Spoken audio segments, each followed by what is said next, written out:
So we've had one twilight session so far, which was very different. It's definitely something we still need to get used to. So tonight's training session is, I guess, a step in the right direction again in terms of adapting to those conditions. And just take it as it comes, we've got 2 training matches, so we're going to have to adapt pretty quickly leading up to that first test. Personally, it's the light difference, and as you mentioned, the pink ball, it's just adapting to that difference in colour.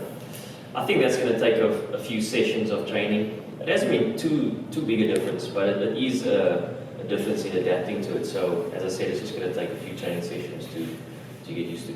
Personally, I see it as more of a heat out, to be honest. It doesn't matter who the opposition is. For us, it's about adapting to the conditions and finding confidence in that. You could be playing against the best opposition in a warm-up game, score runs, but still be able to score in a test match.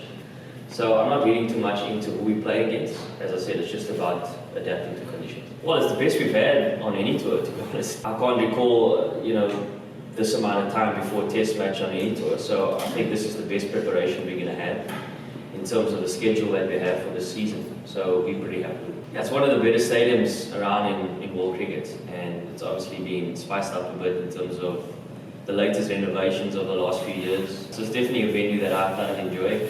As Dale said, the food is exceptional. The facilities is outstanding. Just the lights that we've had, especially on the training wickets, have been really good. So we really enjoy those kind of facilities. We're pretty much just concentrating on staying in our bubble. We've got obviously 10 to 14 days of training leading up to that first test. So we focused on that, and whatever 11 we face in that first test, we're going to have to prepare accordingly for that and focus solely on that. It's not our job to select that 11, and we're going to focus on that. I think in terms of the way we see it, we're coming into the series with a bit of confidence, obviously, on the back of our one-day series, but we understand that it's a clean slate. This is test cricket, it's totally different to one-day cricket. The Australians are a totally different side when it comes to test cricket. So we've got to face it from that perspective. We're not looking at what the expectations are. As I said, we're staying in our bubble, we're staying with what we want to try and concentrate on, and that is our preparation leading into that first test. There might be a lot of banter being thrown around in the media. That's not something we want to focus on. It's just purely based on getting our preparation ready for the first test.